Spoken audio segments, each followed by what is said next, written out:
Coming to you straight out of my apartment, West Side.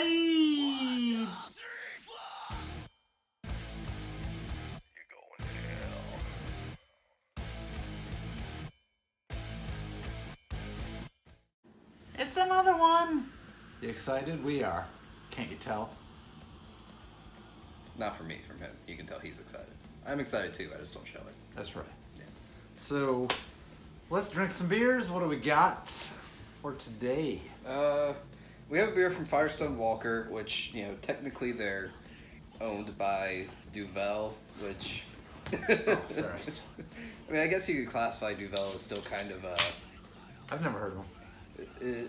It's a European craft brewer. They make a lot of Belgian-style ales. They make like a double dry hop Belgian triple that is delicious.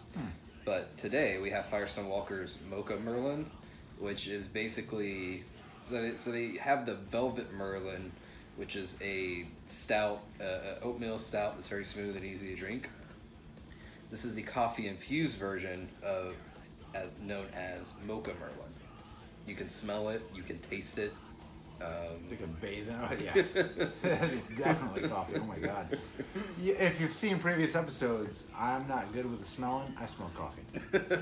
Not good. I can smell fine. I just don't know my beer. I don't know. Whatever. Fuck you.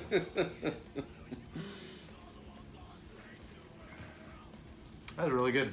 Yeah. Good job, Firestone. Who's Firestone Walker? I don't know. But they do have the bear and the lion, and I think one's supposed to represent Firestone and the other one's supposed to represent Walker. Who's Walker, Texas Ranger? That's the question. It's Chuck Norris, silly! Alright, let's get into some records. This is the new Converge record, The Dusk in Us. And it is the Death Wish Indie Store exclusive colored vinyl that I have here. So here's just the record sleeve itself. Pretty Converge-y. Also, Converge-y! Yeah, baby, I'm doing it! It's all converging into this episode. Yes, yes it is. So, man, these guys just... Sorry, been drinking the beers. I have to burp. There we go. Just great artwork again, just quality. And I do not believe I have an album in this color, but check out this sweet blue, son. I don't know what blue you would call that. Periwinkle. That is not right. Probably Sky blue. Light green. not. I really hope Periwinkle is right. That would be awesome. This is not a periwinkle. Periwinkle has a little more purple in it. Does it? I don't know these things. I had the 128 crayon Crayola pack when I was younger, so I knew colors. I don't remember back that far. Oh, I think they maybe with two. I don't know. Anyway, very cool. And then this beast. Oh my God, this is like there's weight to this. This is the booklet, like the CD book, except it's in a record. Only problem is there's no picture of your handsome faces in here, which I'm really disappointed about. But just, oh wow, look at this. This page after page with the album, songs, and the lyrics. And artwork. And just, geez, just really cool. So, really looking forward to diving into this a lot more.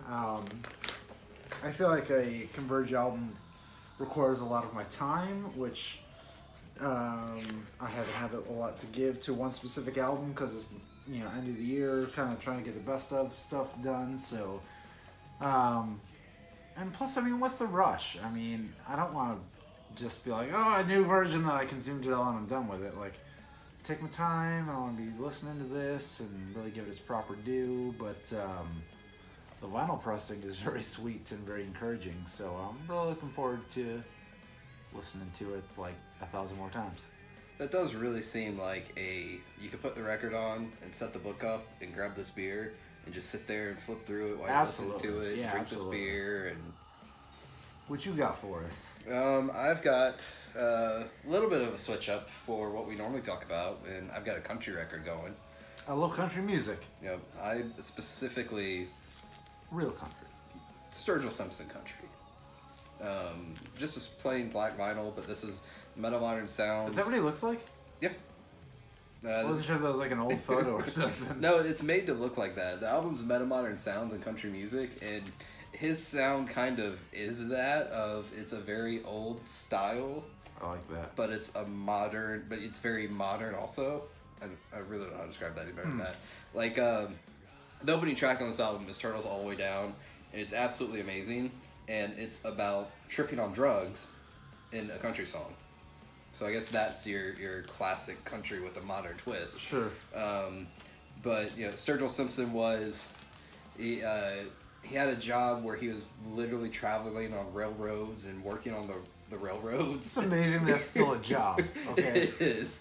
And you know, he was writing songs and stuff, and his wife was finally just like, just go chase your dream and try to do it. And it wasn't this album, it was the album he released in 2016. A Sailor's Guide to Earth. They got him a Grammy nomination.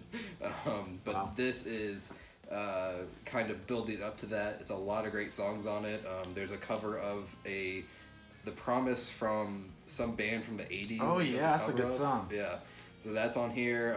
It's a really good album from front to back. Yeah, it's a great album. I don't really know what to say about it. No fancy presentation like that, because it's your just kind of straightforward country album, but yeah. I was watching maybe Jimmy Kimmel or something like that, a late night talk show, and they had a country artist on who was like critically acclaimed, like award winning, but he was like a real country artist, but he was still popular. It wasn't him. Maybe wow, I just had the Chris Stapleton, maybe. Yes. Yeah. Yes. Yeah. And I was He's like, big. oh, I've seen that name a lot. Yeah. And then like I saw a pic, like the dude, and I was like, oh, that's what he looked, because he didn't look like your typical like, you know, whoever pop country people are now, Florida, Georgia Line. I don't know, they're popular.